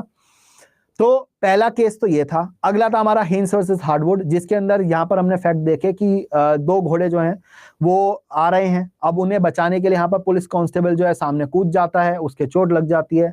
तो यहाँ पर यही रखा जाता है कि सीधी सी बात है, यहाँ पर बचाने के लिए प्योरली इंटरेस्टिव है, यहाँ पर बचाने के लिए आदमी कुछ भी कर सकता है, ठीक है। नॉर्मली जो उसके रिफ्लेक्शन होंगे यहाँ पर एकदम से चले जाएंगे, ठीक है। तो यहाँ पर वो बचाने के लिए जो भी कर रहा है वो सही कर रहा है। यहाँ पर वो फैक्ट, एक और यहाँ पर लैंडमार्क जजमेंट है, फैक्ट याद रखने हैं, हेल्ड याद रखना है। हेल्ड सिंपल सा है जो है वही यहाँ पर हेल्ड था और कुछ यहाँ पर हेल्ड नहीं था, ठीक है। फिर यहाँ पर थोड़ा सा एक इंपॉर्टेंट पॉइंट ये हो जाता है कि हेट versus Great Western Railway Company जो है, इसके अंदर कहा जाता है कि जैसे right to private defence is available against body and property, मतलब अगर किसी की प्रॉपर्टी को डैमेज कर रहे हैं तो आप यहाँ पर right to private defence applicable कर सकते हैं, और यहाँ पर अगर किसी बॉडी के डैमेज हो रहा है तो राइट टू प्राइवेट डिफेंस कर सकते हैं। Similarly in this case also, इस केस के अंदर भी यहाँ पर जो हमारा एक तरीके से रेस्क्यू केस है, चाहे किसी व्यक्ति की जान बचा रहे हो चाहे प्रॉपर्टी बचा रहे हो, उस कंडीशन में भी आपको यहाँ पर डिफेंस मिलेगा ही मिलेगा। यहाँ पर दूसरा व्यक्ति non voluntary non fit injuria नहीं कह सकता। अगर आप प्रॉपर्टी बचाने के लिए भी अपनी डेंजर में जा रहे हो, जैसे किसी घर में आग लगने वाली है, आग लगने वाली है, उसमें यहाँ पर क्या है, आग फैल रही है, तो आपने किसी और की प्रॉपर्टी बचाने के लिए क्या करा, यहाँ पर आपने झाड़ियां वाड़ियां काटने लगे और उस चक्कर में आपके यहाँ पर चोट लग गई, तो वो कहेंगे कि आपसे थोड़ी कहा गया था वॉलंटरी नॉन फिट इंजूरिया है, प्रॉपर्टी बचाने के लिए यहाँ पर रेस्क्यू केस एप्लीकेबल नहीं होता। तो हेट केस में ये चीज रखी गई कि यहाँ पर प्रॉपर्टी बचाने के लिए भी यहाँ पर रेस्क्यू केस इन्वॉल्व करा जाता है ना। यहाँ पर प्रॉपर्टी बचाने के लिए भी यहाँ पर रेस्क्यू केस हेल्ड का डिफेंस मिलता है। The plaintiff was injured while attempting to save the defendant's property from fire, defendant की प्रॉपर्टी बचाने के लिए यहाँ पर वो इंजर हो जाता है। यहाँ पर डिफेंडेंट की नेग्लिजेंस से ही यहाँ पर आग लगती है। यहाँ पर हेल्ड करा जाता है कि जो प्लेंटिफ था उसका यहाँ पर कंडक्ट जो था रीजनेबल था, और यहाँ पर डिफेंडेंट लायबल है, यहाँ पर डिफेंडेंट लायबल है, ठीक है। तो प्रिंसिपल, की प्रिंसिपल क्या है, that the doctrine of rescue did not limit to human life but also applicable to risk or their safety to save property। जैसे यहाँ पर राइट टू प्राइवेट डिफेंस जो है अगेंस्ट प्रॉपर्टी अगेंस्ट बॉडी दोनों applicable होता है, ऐसी rescue case में यहाँ पर राइट टू सेव या रेस्क्यू केस जो है यहाँ पर ह्यूमन बॉडी ह्यूमन लाइफ के लिए भी एप्लीकेबल होता है और प्रॉपर्टी के लिए भी एप्लीकेबल होता है। अगर समझ में आ गया तो वाई लिख देंगे, कोई डाउट है तो पूछ लेंगे, फिर अगले डिफेंस पर चलेंगे। सन में आ गया तो वाई लिख देंगे, कोई डाउट है तो एन लिख देंगे, फिर अगले उस पर चलेंगे। सारे केस याद करने होंगे सुप्रिया, और याद करना बहुत आसान है, पता है। मतलब मैं अभी दिखाऊंगा मेरे टॉट के नोट कैसे हैं। तो मेरे टॉट के नोट एक पेज के हैं, पूरे टॉट के नोट जो हैं एक और कराऊंगा यार प्रगति, है ना, एक और पॉइंट करा दूंगा, बहुत छोटा सा पॉइंट है, ज्यादा कुछ डिफिकल्ट है ही नहीं। तो हाँ, मैं क्या बता रहा था, मेरे एक पेज का टॉट के नोट्स है, मैं दिखाऊंगा आपको किसी दिन। मैंने बस उसमें क्या कर रखा है, यहाँ पर लॉ पॉइंट जो है दिमाग में कॉमन सेंस है वो याद हो जाता है। तो मैंने क्या कर रखा है, सिर्फ केस के नाम लिख रखे हैं, यहाँ पर जो जो लैंडमार्क जजमेंट है उनके नाम लिख रखे हैं मैंने, और एक एक वर्ड में फैक्ट लिख रखा है, एक एक लाइन में, एक एक वर्ड में। जैसे रेलवे वाला है तो यहाँ पर मैंने हल्का सा लिख दिया, थोड़े थोड़े समय बाद आपको याद हो जाएंगे। तो आप 5 पेज में पूरे नोट्स बना सकते हो, ठीक है। चलिए, बहुत कम बच्चों का भाई आया, आई होप सबको समझ में आ गया। जिसे नहीं आया बेटा वो एन जरूर लिख देना, जिसे आ गया वो वाई एक बार को ना लिखें चल जाएंगे, जिसे नहीं आए वो यहाँ पर एन जरूर लिख दिया करें, ठीक है।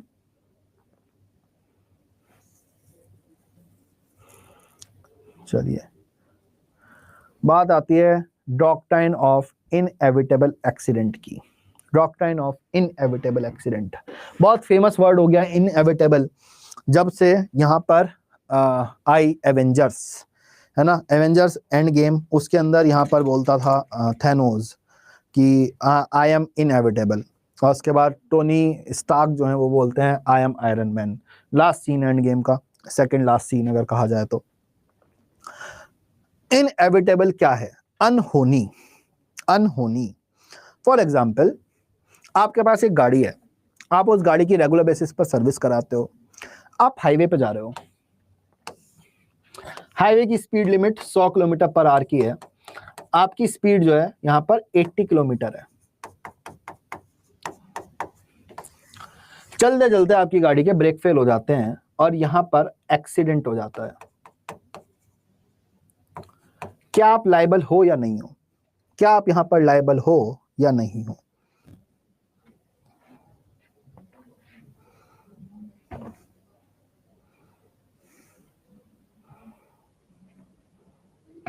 क्या आप यहां पर लायबल हो या नहीं हो? यस और नो?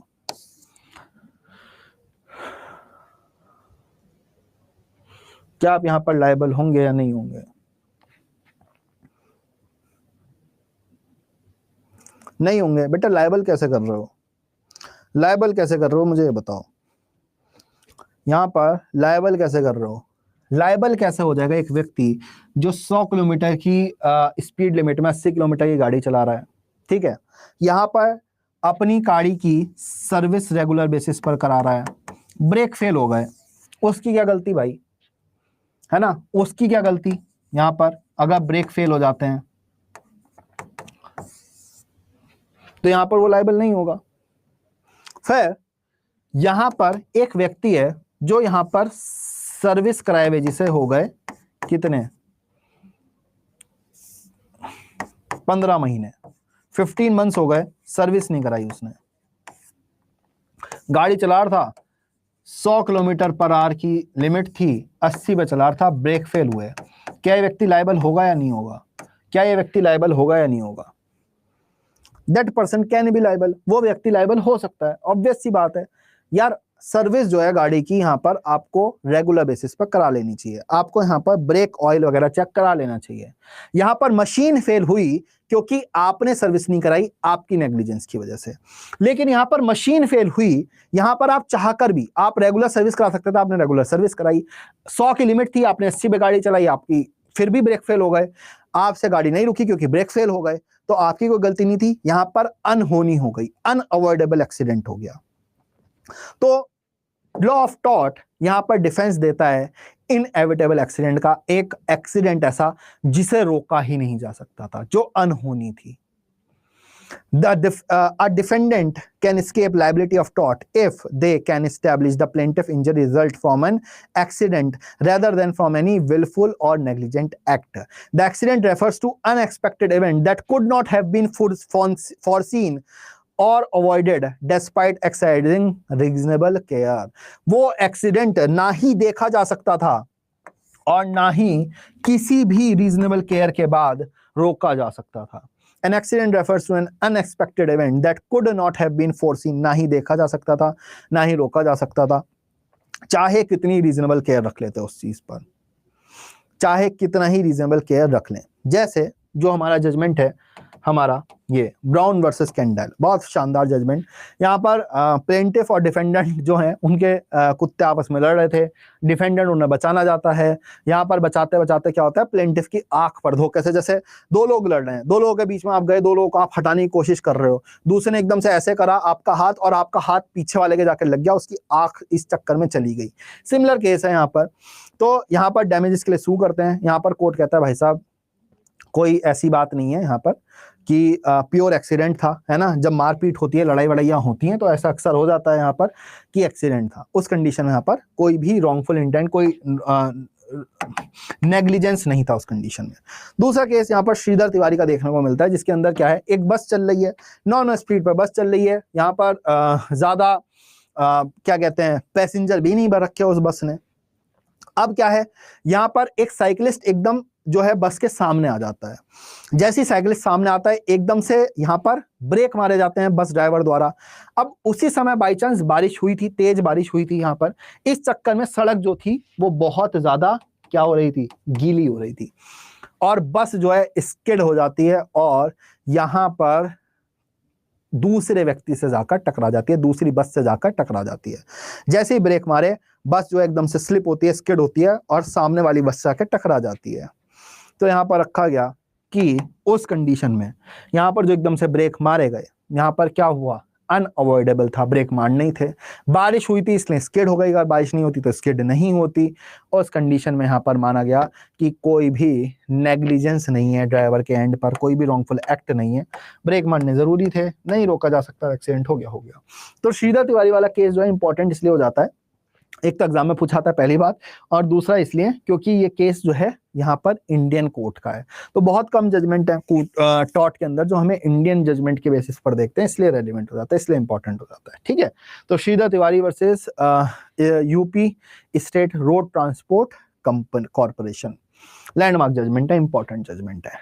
ठीक है, अगर समझ में आ गया पूरी तरीके से तो यस लिख देंगे, कोई डाउट है तो पूछ लेंगे। यहाँ पर एन लिख देंगे, पहले डाउट से पहले एन लिखेंगे। कल डिफेंसेस खत्म हो जाएंगे हमारे सारे, बहुत आसान है बाकी डिफेंसेस। तो सबसे बड़ा डिफेंस जो था वो यहाँ पर हमारा वॉलंटरी नॉन फिट इंजूरिया था।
करने की बात कही गई है, जल्दी आपको एग्जामिनेशन